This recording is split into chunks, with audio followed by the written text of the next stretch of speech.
Hello friends, welcome to my YouTube channel. और आज का हमारा टॉपिक है सिटीजनशिप एक्ट 1955। जैसा कि मैंने आपके पहली वीडियो में बताया था कि पार्लियामेंट ने लॉ बनाया है। आर्टिकल 11 में पार्लियामेंट को पावर दी गई है लॉ बनाने की सिटीजनशिप के ऊपर। तो जो पार्लियामेंट ने लॉ बना रखा है वो है सिटीजनशिप एक्ट 1955।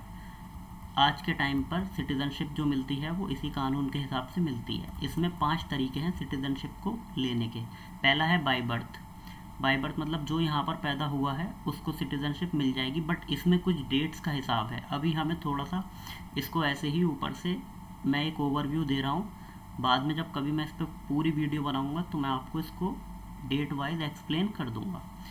तो बाय बर्थ मतलब जो यहाँ पे इंडिया में पैदा हुआ है उन डेट्स के अकॉर्डिंग जो इसमें दी हुई हैं उसको सिटीजनशिप मिल जाएगी। सेकंड आता है descent. By descent, by descent का मतलब ये है वो पैदा तो बाहर हुआ है बट या तो उसके पेरेंट्स या उसके ग्रैंड पेरेंट्स कोई उनमें से यहाँ पर पैदा हुआ है तो उसके बिहाफ पर उसको सिटीजनशिप मिल जाएगी। थर्ड पॉइंट आता है हमारा बाय नेचुरलाइजेशन। नेचुरलाइजेशन का मतलब ये है ना वो पर्सन यहाँ पर पैदा हुआ ना उसके कोई ग्रैंड पेरेंट्स या पेरेंट्स यहाँ पर पैदा हुए, बट फिर भी वो सिटीजनशिप ले सकता है। एक आता है हमारा fourth point incorporation of territory. इसका मतलब ये है कि कोई एरिया है अगर और वहाँ पर कल को जो अलग है इंडिया से, लेकिन कल को वहाँ पर इंडिया अपना उस एरिया को एक्वायर कर लेती है, वो इंडिया की टेरिटरी में आ जाता है, तो वहाँ पे जो भी लोग होंगे उन्हें ऑटोमेटिकली इंडिया की सिटीजनशिप मिल जाएगी। और 5वां तरीका आता है हमारा रजिस्ट्रेशन के थ्रू। अब इसमें हम सबसे पहले एक चीज़ ये देख लेते हैं कि इलीगल इमिग्रेंट कौन होते हैं। इलीगल इमिग्रेंट वो होते हैं जो ये 2 कंडीशंस फुलफिल करते हैं। या तो वो इंडिया में स्टिपुलेटेड टाइम से रह रहे हो, person staying beyond the stipulated time, या दूसरी कंडीशन है person acquired citizenship by providing false document. अब इन दोनों का आप मतलब समझ लीजिए। पहला ये है कि मान लो कोई बंदा यहाँ पर आता है और वो 6 महीने के लिए रहने आता है, बट अब उसको 6 महीने से ज़्यादा हो गए यहाँ पे। दैट मीन्स जो उसका एक पीरियड था रहने का ऑथोराइज वो 6 महीने था कि 6 महीने तक वो यहाँ पर रहे, फिर बाद में वो वापस चला जाए, लेकिन वो उसके बाद भी यहाँ पर रह रहा है तो वो इलीगल इमिग्रेंट माना जाएगा। दूसरा पर्सन वो हो जाएगा जिसने गलत तरह से कोई फॉल्स डॉक्यूमेंट्स दिखाकर सिटीजनशिप ले रखी है, तो वो भी इलीगल इमिग्रेंट माना जाएगा। फिर इसमें आता है कि इलीगल इमिग्रेंट के लिए पनिशमेंट क्या है। तो इलीगल इमिग्रेंट के लिए 3 पनिशमेंट दे रखे हैं। एक है पेनल्टी, या तो उसके ऊपर कोई फाइन वगैरह लग जाएगा। दूसरा डिपोर्ट कर दिया जाएगा उसको, वो जिस नेशन का भी होगा उसको वहाँ पर वापस भेज दिया जाएगा। और तीसरा है इसमें इम्प्रिजनमेंट, उसको जेल हो जाएगी। अब हम इसमें थोड़ा सा अमेंडमेंट देख लेते हैं। इसमें हमारे काफ़ी अमेंडमेंट्स होते रहे हैं सिटीजनशिप एक्ट में। तो इसका जो लेटेस्ट अमेंडमेंट हुआ है वो 2019 में हुआ था। तो उसमें हम देख लेते हैं कि क्या बात कही गई।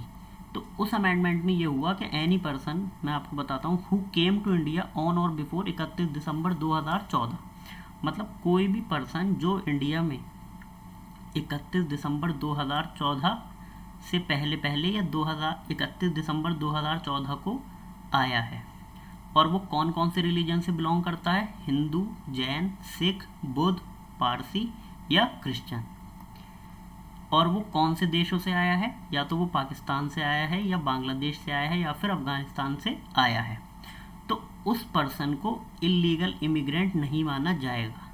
अगर वो पर्सन चाहता है तो उसको सिटीजनशिप इंडिया की दे दी जाएगी। लेकिन इस रूल के भी यहाँ पर एक्सेप्शंस हैं। अब इस रूल के एक्सेप्शंस क्या हैं? ये वाले जो लोग हैं जो मैंने अभी ऊपर बताया आपको, ये रूल जो है हमारे हिंदू, जैन, सिख, बौद्ध, पारसी, क्रिश्चियन और जो लोग पाकिस्तान, बांग्लादेश और अफगानिस्तान से आए हैं, और कब आए हैं, 31 दिसंबर 2014 से पहले या 31 दिसंबर 2014 तक वो लोग इंडिया के किसी भी एरिया में रह सकते हैं, उनको सिटीजनशिप मिल जाएगी। लेकिन एक्सेप्शंस ये हैं इसकी कि जो हमारे आर्टिकल कॉन्स्टिट्यूशन के शेड्यूल 6 में जो हमारी 4 स्टेट्स और 9 डिस्ट्रिक्ट्स दी हुई हैं उसमें वो नहीं रहेंगे, वहाँ पर ये रूल लागू नहीं होता। अगर वो वहाँ पे रहते हैं तो वो इलीगल इमिग्रेंट माने जाएंगे।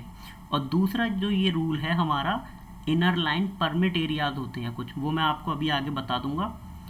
तो अगर वो इनर लाइन परमिट एरियाज में भी जाके रहते हैं तो वहाँ पर भी वो इलीगल इमिग्रेंट माने जाएंगे। तो ये रूल दो जगहों पे अप्लाई नहीं होता, आपको ये याद रखना है, ना तो शेड्यूल 6 वाली 9 डिस्ट्रिक्ट्स और 4 स्टेट्स की पे 4 स्टेट्स की जो 9 डिस्ट्रिक्ट दी हुई है, और ना ही इनर लाइन परमिट एरियाज पर। अब इसमें हम सबसे इम्पोर्टेंट एक ये चीज़ देख लेते हैं कि जो हमारे modes of acquiring, modes of gaining जो हैं सिटीजनशिप के, उसमें जो नेचुरलाइजेशन मेथड है उसमें भी थोड़ा सा अमेंडमेंट हुआ है। तो उसके अमेंडमेंट को देखने से पहले हम ये समझ लेते हैं कि नेचुरलाइजेशन मेथड है क्या।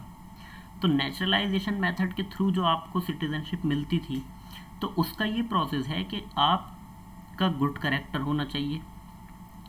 जो शेड्यूल 8 में 22 लैंग्वेजेस दी हुई हैं उसमें से एक लैंग्वेज आपको आनी चाहिए।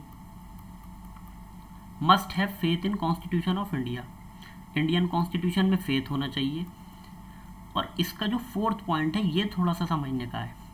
जो बंदा सिटीजनशिप के लिए अप्लाई करेगा, वो बंदा जिस डेट पे अप्लाई कर रहा है उस डेट से 1 साल पहले तक वो कंटिन्यूसली इंडिया में रह रहा हो, और उसी डेट से 14 साल पीछे वो, उससे आप 14 साल पीछे चले जाओ तो उन 14 सालों में वो 11 साल इंडिया में रहा हो, तब उसको सिटीजनशिप मिल जाएगी। लेकिन अब इसमें जो अमेंडमेंट आया, तो अमेंडमेंट में ये कर दिया कि वही जो 6 रिलीजन मैंने आपको ऊपर बताए और वो जो 3 देश बताए, तो उन और 31 दिसंबर 2014 तक वाली जो डेट बताई, तो अगर ये लोग हैं तो इनके लिए ये 1 ईयर प्लस 11 ईयर्स वाला जो 12 साल वाला कंसेप्ट है, इसको कम करके 5 साल का कर दिया गया। कि मतलब जो हिंदू, जैन, सिख, बौद्ध, पारसी एंड क्रिश्चियन है, और कहाँ से आया है वो, बांग्लादेश, पाकिस्तान या अफगानिस्तान से, तो उसको अब ये 12 साल अपने दिखाने की ज़रूरत नहीं है यहाँ पर रहने की, सिटीजनशिप लेने के लिए वो 5 साल अपने दिखा दे तो उसको सिटीजनशिप मिल जाएगी। अब हम बात कर लेते हैं कि शेड्यूल 6 में जो एरिया दे रखा है वो क्या है। तो उसमें हमारा शेड्यूल 6 में 9 डिस्ट्रिक्ट्स हैं 4 स्टेट्स की, तो वो समझ लेते हैं जहाँ पर ये रूल लागू नहीं होता है। अगर ये लोग इन जगहों पे जाके रहेंगे शेड्यूल 6 वाले एरिया में, तो ये लोग इलीगल इमिग्रेंट माने जाएंगे। शेड्यूल 6 में कौन कौन सी बातें कही गई हैं, कौन सी स्टेट और कौन सी डिस्ट्रिक्ट हैं। असम है, असम की 2 डिस्ट्रिक्ट हैं, कार्बी एंगलोंग डिस्ट्रिक्ट और north Cachar hills district. Meghalaya, Meghalaya की 3 डिस्ट्रिक्ट हैं, गारो हिल्स डिस्ट्रिक्ट, खासी हिल डिस्ट्रिक्ट और जयंतिया हिल्स डिस्ट्रिक्ट।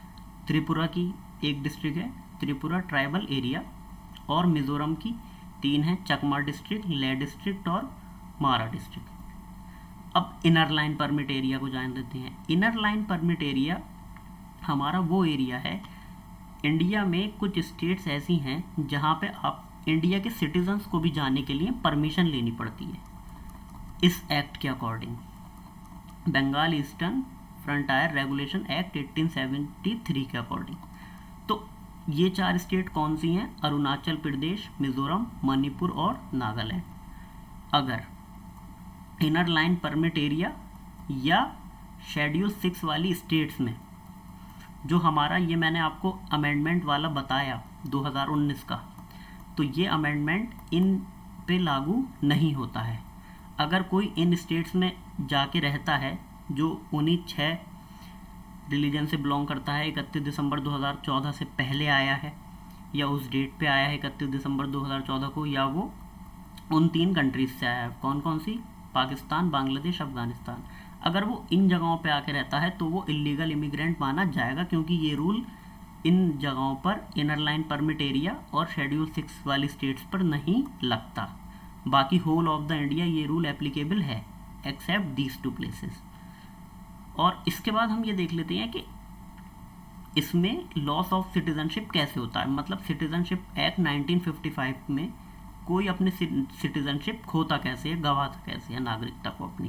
पहला है रिनंसिएशन। रिनंसिएशन का मतलब यह है कि वो जब खुद अपनी मर्जी से त्याग देता है अपनी नागरिकता को, वो कह देता है कि मुझे सिटीजनशिप नहीं चाहिए, तो ये है हमारा रिनंसिएशन वाला तरीका। दूसरा है टर्मिनेशन। टर्मिनेशन मतलब जैसे कि मैंने आपको बताया था कि आर्टिकल 9 बात करता है डुअल सिटीजनशिप वाली चीज़ की, कि मतलब इंडिया में जो है वो सिंगल सिटीजनशिप का कंसेप्ट है। तो अगर कोई बंदा बाहर की किसी फॉरेन कंट्री की सिटीजनशिप ले लेता है तो फिर उसकी इंडिया की जो सिटीजनशिप है वो ऑटोमेटिकली बाय लॉ टर्मिनेट हो जाएगी। ये कहलाता है हमारा टर्मिनेशन वाला तरीका।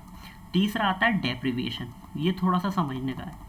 इसमें ये बताया गया, इसमें कुछ कंडीशंस बताई गई हैं। अगर कोई बंदा इन कंडीशंस में से कुछ भी एक्ट करता है, ऐसा कोई फ्रॉड करता है, तो भी उसकी सिटीजनशिप टर्मिनेट, मतलब उसकी सिटीजनशिप जो है वो लॉस हो जाएगी डेप्रिवेशन मेथड से। जैसे अगर वो कॉन्स्टिट्यूशन ऑफ इंडिया के अगेंस्ट कुछ एक्ट करता है। दूसरी कंडीशन, वो किसी एनिमी नेशन से कोई रिलेशन बना लेता है। तीसरी कंडीशन, या फिर वो जो उसके 5 साल हैं अभी सिटीजनशिप के स्टार्टिंग के, तो वो उन 5 सालों में कोई ऐसा क्राइम कमिट करता है जिसमें उसे 2 साल की सज़ा हो जाती है। या फिर वो उसने सिटीजनशिप ही किसी फ्रॉड या गलत मिसरिप्रेजेंटेशन करके, कोई मिसरिप्रेजेंटेशन वगैरह करके उसने सिटीजनशिप गेन की है।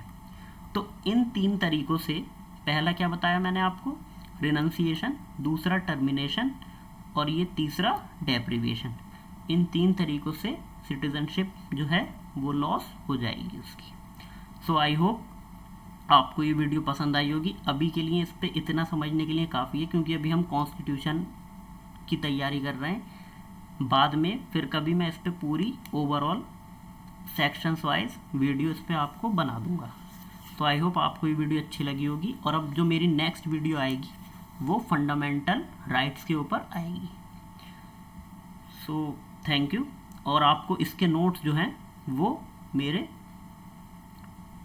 चैनल पर मिल जाएंगे, Aman law classes Telegram channel. Okay bye, take care.